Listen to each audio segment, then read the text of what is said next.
As the university is currently executing outreach activities in government schools in the nearby areas, it would be apt to hear about the outreach activities from these stakeholders. So, I request Dr. Arun Bhatia, head of the school of Sarvodaya Vidyalaya, Sector 3, Rohini, to briefly share his views.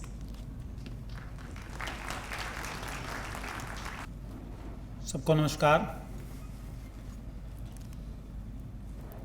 मंच पर आसीन दिल्ली सरकार के शिक्षा मंत्री व उप मुख्यमंत्री Shri Manish Sisodia ji, doctor SB. Deepak Kumar, secretary Delhi सरकार, श्री उदित प्रकाश राय जी, निदेशक शिक्षा निदेशालय, professor Yogesh Singh ji, vice chancellor, mister Jai Bhagwan, area MLA, professor RS. Mishra ji, dean, professor Amit Srivastava ji, associate dean, Tapeshwar Jugran ji, DD north west भी, मेरे अन्य साथी एचओएस व प्यारे बच्चों,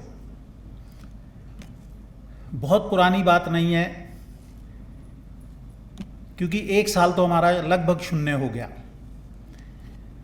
27-28 सितंबर 2019 में मैं यहाँ पर 2 दिवसीय ट्रेनिंग प्रोग्राम में भाग लेने के लिए आया था। डीटीयू देश के सबसे पुराने तकनीकी महाविद्यालयों में से एक है, जिसका गठन शायद 1941 में, अगर मैं गलत नहीं हूँ, तो एक पॉलिटेक्निक के रूप में हुआ था और 1962 में इसे दिल्ली गवर्नमेंट ने अपने साथ जोड़ा और 2009 में इसे यूनिवर्सिटी का दर्जा दिया गया। अगर आप किसी पुराने छात्र से बात करेंगे तो डीटीयू से कम और डीसी के नाम से ज़्यादा जाना जाता है।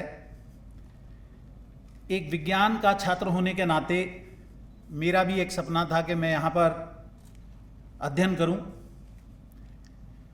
और मैं इस सपने से अछूता नहीं था, परंतु शायद कुछ परिस्थितियां या मेरी मेहनत में कुछ कमी रही, मैं यहाँ पर आकर मुझे प्रवेश नहीं मिल सका और मैं अध्ययन नहीं कर सका। लेकिन जब सितंबर 2019 में प्रोफेसर आर.एस. मिश्रा जी के कुशल संचालन में 2 दिवसीय कार्यशाला में मुझे भाग लेने का मौका मिला, तो मुझे ऐसे लगा जैसे मुझे अपने अधूरे सपने को पूरा करने का एक मौका मिला। क्योंकि अगर मैं खुद यहाँ पर छात्र के रूप में नहीं आ पाया तो हो सकता है मैं अपने छात्रों को यहाँ पर भेज पाऊँ।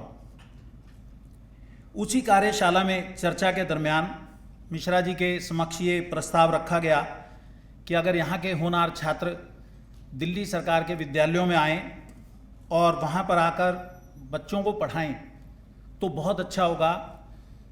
बच्चे कई बार अपने अध्यापक से बात करने में संकोच महसूस करते हैं, परंतु जो उनके साथी होते हैं, जहाँ एज गैप कम होता है, फ्रीक्वेंसी मैच कर जाती है, बच्चे ज़्यादा सहजता का अनुभव करते हैं। तो उसी बात को लेकर जब ये प्रस्ताव रखा गया और मिश्रा जी ने आश्वासन दिया कि हम इस पर विचार करेंगे, तो हमारे पास 9वीं और से लेकर 12वीं तक के विद्यार्थियों को पढ़ाने के लिए यहाँ से 4 विद्यार्थी आए। और मैं ये बात बहुत गर्व के साथ कह सकता हूँ कि आज इसी विद्यालय में मेरे 2 बच्चे उन्हीं 4 विद्यार्थियों की वजह से पढ़ रहे हैं, जिनमें एक बच्चे का नाम प्रज्ञा रतन है जो बीटेक कंप्यूटर साइंस में है, बैच नंबर 05 सेकेंड सेमेस्टर का छात्र है, और दूसरा बच्चा Vishal Gupta BTech information and technology batch number 11, वो भी सेकेंड सेमेस्टर में पढ़ रहा है। इनमें एक बच्चे के बारे में जरूर कहना चाहूँगा, जो प्रज्ञा रतन बच्चा है।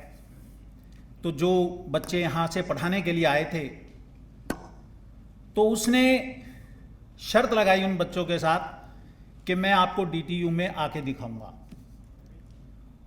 और अगर ऐसा चैलेंज हम किसी अच्छे काम के लिए करते हैं तो वो बहुत ही बढ़िया होता है। और उस बच्चे ने उस चैलेंज को स्वीकार किया, वो यहाँ आया, उसके मैथ्स में 100 और फिजिक्स में 98 मार्क्स थे। और अकेले ये 2 बच्चे ही नहीं हैं, ये जो 4 छात्र यहाँ से पढ़ाने के लिए आए, उनसे हमारे बाकी छात्रों को भी प्रेरणा मिली।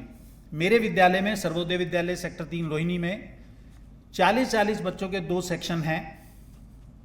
एक में बायोलॉजी मेन सब्जेक्ट है और एक में मैथमेटिक्स।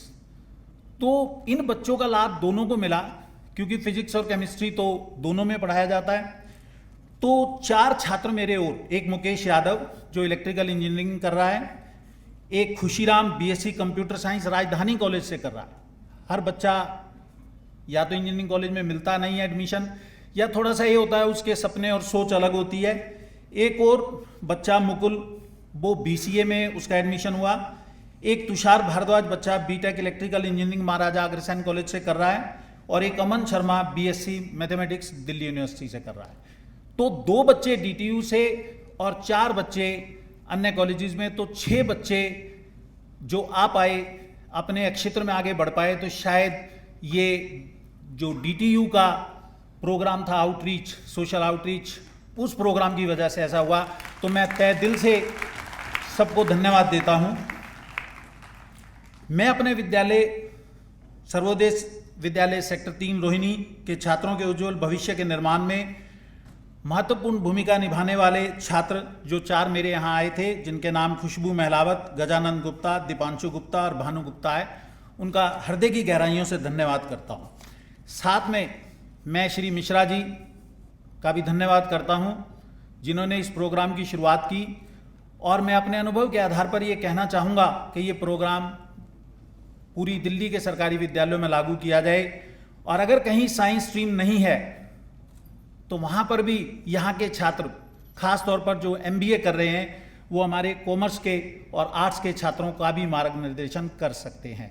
क्योंकि केवल टेक्नोलॉजी ही एक फील्ड ऐसा नहीं है जहाँ पर आप आगे जा सकते हैं। बहुत सारे बच्चे दूसरी जगह पर भी जाने का सपना मन में संजोए हुए होते हैं। अगर ये काम हो जाता है तो ऐसा मेरे को लगता है कि हमारे दिल्ली के विद्यालय जो एकेडमिक में, इंफ्रास्ट्रक्चर वाइज कहीं पीछे नहीं है, वो और आगे आएंगे। और पब्लिक स्कूलों से भी निकलकर बच्चे हमारे स्कूलों में आ रहे हैं। इंफ्रास्ट्रक्चर वाइज तो हम पीछे हैं ही नहीं, लेकिन अगर इन सपनों को उड़ान मिलती है तो मुझे ऐसा लगता है कि बहुत ही बढ़िया होगा। लैब ऑन व्हील्स एक और हमारे पास प्रगतिशील दिशात्मक प्रयास है, जो यूनिवर्सिटी को बच्चों के घर तक ले जाएगा।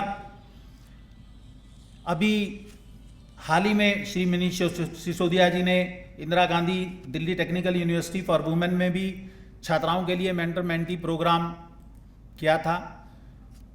उसके अंदर भी हमारे 4 विद्यार्थी जुड़े हुए हैं। तो मुझे लगता है उनका भी हमारे बच्चों पर असर पड़ेगा, वो एकेडमिकली इम्प्रूव करेंगे।